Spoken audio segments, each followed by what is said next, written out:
I mean, it looks fantastic. So you want to make sure you're staying ahead of the potential for a few showers or thunderstorms. Live in UNT right now, you can see a few clouds, but really overall dry for most of our viewing area, 86 in downtown Dallas. But if you just drive south as you head toward Waco and most of the locations in central Texas, it's filling in there with some showers and thunderstorms. Now, those are going to stay to the south of us, and we're not going to really see that. But as we go into the afternoon hours today, we are going to see the potential for some isolated development really during peak heating. So we're talking more like 2, 3, 4 o'clock in the afternoon. Now, most of the high coverage is going to stay to the south of us, but we have that frontal boundary that's really stalled out over the top of us, and that's going to be an area to ignite some of these showers and thunderstorms. They're very isolated in nature, so some of us are going to see it, some of us won't. That's why I say you need to make sure that you download the WFA app so that you can keep an eye on that radar. Here's a look at the outdoor planner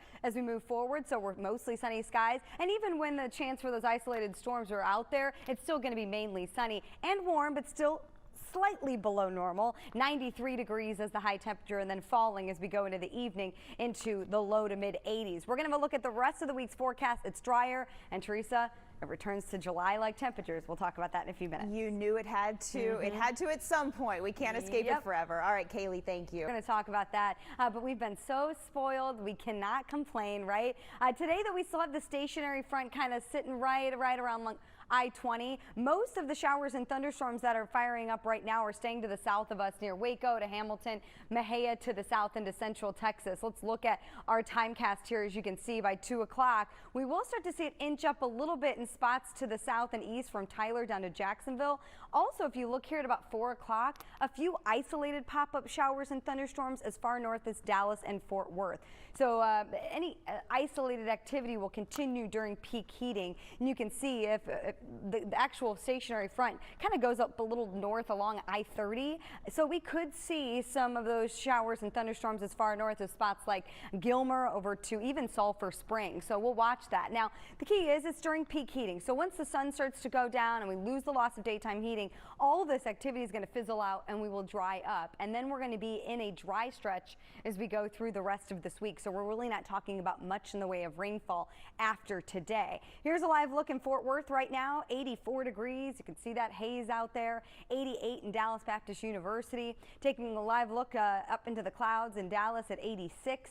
Here's a look at where we'll top out later on this afternoon. 93 degrees here in Dallas, 94 in Fort Worth. You can see a lot of locations to the south will stay in the upper 80s to right around 90.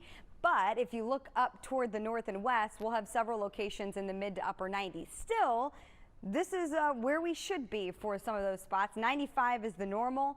If we stay at 93 here in Dallas, we'll be slightly below that. But most of this week, we're no longer talking about that stretch of upper 80s to lower 90s. We are now talking about temperatures back into the mid to upper 90s.